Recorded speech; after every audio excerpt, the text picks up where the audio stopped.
ಮಧ್ಯ ಕರ್ನಾಟಕದ ಆರಾಧ್ಯ ದೈವ ಶ್ರೀ ಗುರು ತಿಪ್ಪೇರುದ್ರಸ್ವಾಮಿ ಪುಣ್ಯಕ್ಷೇತ್ರಕ್ಕೆ ಪ್ರತಿದಿನ ಸಾವಿರಾರು ಭಕ್ತರು ಆಗಮಿಸುತ್ತಾರೆ. ಆದರೆ ಲೋಕೋಪಯೋಗಿ ಇಲಾಖೆ ಅಧಿಕಾರಿಗಳು ಮಾತ್ರ ಗಾಢ ನಿದ್ರೆಯಲ್ಲಿ ಇದ್ದಾರೆ ಎಂದು ಸೈಯದ್ ಮಾಬು ಗಂಭೀರವಾಗಿ ಆರೋಪಿಸಿದ್ದಾರೆ. ಅವರು ಮಂಗಳವಾರ ಪಟ್ಟಣದ ವಾಲ್ಮೀಕಿ ವೃತ್ತದ ಮುಖ್ಯ ರಸ್ತೆಯ ಮೊಣಕಾಲುದ್ದ ತಗ್ಗುಗುಂಡಿಗಳನ್ನ ವೀಕ್ಷಿಸಿ ಮಾತನಾಡಿದರು.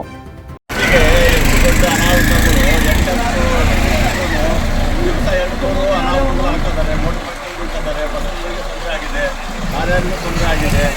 ಬಗ್ಗೆ ಈ ತಿಂಗಳಾದ್ರೂ ಈ ಬಗ್ಗೆ ಏನು ಚಿಂತೆ ಮಾಡ್ತಿಲ್ಲ. ಆ ಮೇನ್ ಸರ್ಕಲ್ಲು ಸ್ಕೂಲ್ ಮಕ್ಕಳು ತಿರುಗಾಡ್ತಾರೆ. ಇಲ್ಲಿ 2-3 ಅನಾಹುತಗಳಾದರೂ ಇದ್ರ ಬಗ್ಗೆ ಏನು ಅಧಿಕಾರಿಗಳು ಗಮನ ಹರಿಸ್ತಿಲ್ಲ. ಇಲ್ಲಿ ಪಟ್ಟಣ ಪಂಚಾಯತ್ ಅಧಿಕಾರಿಗಳು ಗಮನ ಹರಿಸ್ತಿಲ್ಲ. ಇದು ಆದಷ್ಟು ಬೇಗ ಜಲ್ದಿ ಕ್ರಮ ತಗೊಳ್ಳೋಕ್ಕೆ. ಇನ್ನು ಮುಖಂಡ ಆರ್ ಪಾಲಯ್ಯ ಮಾತನಾಡಿದ್ರು.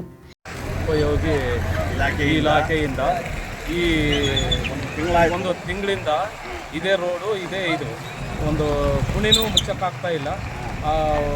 ಪಾದಗಟ್ಟೆಯಿಂದ ಸರ್ಕಲ್ವರೆಗೂ ಅಂಬೇಡ್ಕರ್ ವೃತ್ತದವರೆಗೂ ಏನು ಸಹ ಕುಣಿ ಒಂದು ಮೊಣಕಾಲು ಬಟ್ಟ ಇದ್ರೂ ಏನು ಮಾಡೋಕ್ಕಾಗ್ತಾ ಇಲ್ಲ.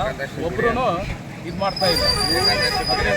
ಅದರಿಂದ ಇದು ಗಮನ ಹರಿಸಿ ಇಮಿಡಿಯೇಟ್ಲಿ ಇದನ್ನ ಕ್ರಮ ತಗೋಬೇಕಂತಂದು ಮನವಿ ಮಾಡ್ತೇವೆ.